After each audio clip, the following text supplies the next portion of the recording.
લોકસભાના વિપક્ષ નેતા માનનીય રાहुल ગાંધીએ ભાજપ સરકારને ચેલેન્જ આપી કહ્યું હતું कि आप लिख के ले लो 2027 में हम गुजरात में सरकार बनाने जा रहे हैं।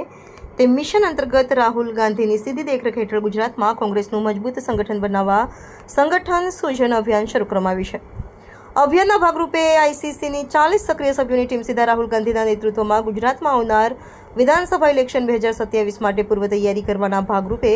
આજરોજ અમદાવાદ જિલ્લાના ધોળકા શહેરમાં સંગઠનનો વ્યાપ વધારવા માટે અને સંગઠન મજબૂત કરવા માટે સંગઠન સૃજન અભિયાનની શરૂઆત કરી ધોળકા શહેર તથા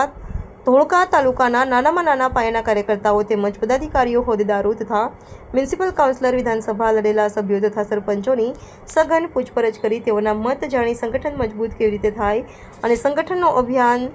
અભિપ્રાય મેળવી જિલ્લા પ્રમુખ નિમવા આજે ધોળકા શહેરમાં ગુજરાતના ઓલ ઇન્ડિયા કોંગ્રેસ સમિતિ દ્વારા આંધ્રપ્રદેશના સંસદ સભ્ય મણિકમ ટાગોરની અધ્યક્ષતામાં હેઠળ ગુજરાત પ્રદેશ કોંગ્રેસ સમિતિના 3 વરિષ્ઠ નેતા હીરાભાઈ જોઠવા, રાજેન્દ્રસિંહ પારગી તથા બનાસકાંઠા જિલ્લાના દિનેશભાઈ ગઢવીની બનેલી નિરીક્ષકોની સમિતિ દ્વારા અમદાવાદ જિલ્લા કોંગ્રેસ સમિતિના પ્રમુખની વરણી કરવા આજે ધોળકા વિધાનસભા ક્ષેત્રમાં કોંગ્રેસના કાર્યકરોના મત જાણવા Dholka Jalalpur road circuit house ખાતે સવારે 11 વાગે પધાર્યા હતા। જ્યાં ધોળકા શહેર કોંગ્રેસ સમિતિના કાર્યકારી પ્રમુખ દિનેશભાઈ મકવાણા તેમજ ધોળકા શહેર કોંગ્રેસ સમિતિના પ્રમુખ મુસ્તાન લાટીવાલા તેમજ અમદાવાદ જિલ્લા પ્રવક્તા અશ્વિન સોનારા, ધોળકા તાલુકા એસસી સેલના પ્રમુખ અજીત સોનારા, અમદાવાદ જિલ્લાના અમરશીભાઈ સોલંકી, મહામંત્રી મગનભાઈ જાદવ, અમદાવાદ જિલ્લા મહિલા કોંગ્રેસ સમિતિના પ્રમુખ મનીષ મકવાણા, ધોળકા નગરપાલિકાના વિરોધ પક્ષના નેતા નુરજહાબેન સૈયદ, ચેતન સોનારા તેમજ ફાઇટર ટીમના દરેક હોદ્દેદારો તરફથી નિરીક્ષકોનું સ્વાગત કરવામાં આવ્યું હતું। સમગ્ર કાર્યક્રમનું સંચાલન હરીશભાઈ પરમાર તથા ધોળકા શહેર અને તાલુકા ફાઇટર ટીમ દ્વારા કરવામાં આવ્યું હતું। અંતમાં ધોળકા શહેર કોંગ્રેસ ફાઇટર ગ્રુપ તરફથી ભોજન વ્યવસ્થા પણ કરવામાં આવી હતી અને સૌએ સાથે મળીને ભોજન લીધું હતું। और नेता विपक्ष माननीय राहुल जी ने जो संसद सभा में अपना बयान दिया था कि लिख लो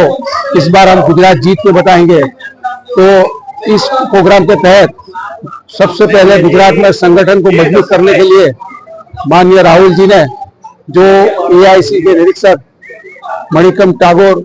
जो आंध्र प्रदेश से और संसद सभ्य है और गुजरात के 4 ऑब्जर्वर जो अलग अलग जिलों से आज यहाँ धोलका विधानसभा क्षेत्र में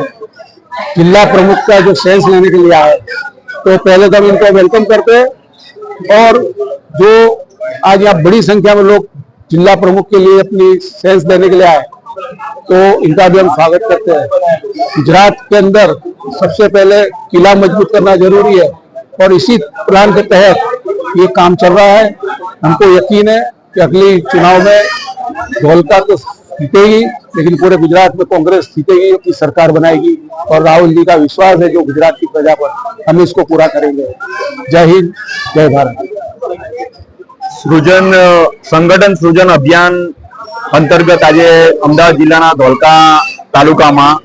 धोलका शहर अने धोलका तालुकाना कार्यकरो, पदाधिकारीओ, चूंटायेला प्रतिनिधिओ एमनो एक सेंसनो कार्यक्रम राखवामां आव्यो छे के जेनाथी संगठनने कई रीते नवेसरथी ઊભું કરી શકાય, સંગઠનમાં કઈ રીતે પ્રમાણિક અને નિષ્ઠાવાન લોકોને લાવી શકાય અને આ માટે રાहुल ગાંધીએ જે પગલું ભર્યું છે કે ભાઈ ભલામણથી નહીં, કોઈના પ્રોત્સાહનથી નહીં, પણ સામાન્ય જનજનને પૂછીને કે ભાઈ તમારો પ્રમુખ કેવો હોવો જોઈએ અને તમારી માટે શું કરવો જોઈએ, એ આજે એક આવકાર્યદાયક પગલું છે, એક ઉત્તમ પગલું છે। અને આના આ જે અત્યારે આ કાર્યક્રમના અંતર્ગત અહીંયા જે પબ્લિક આવી છે,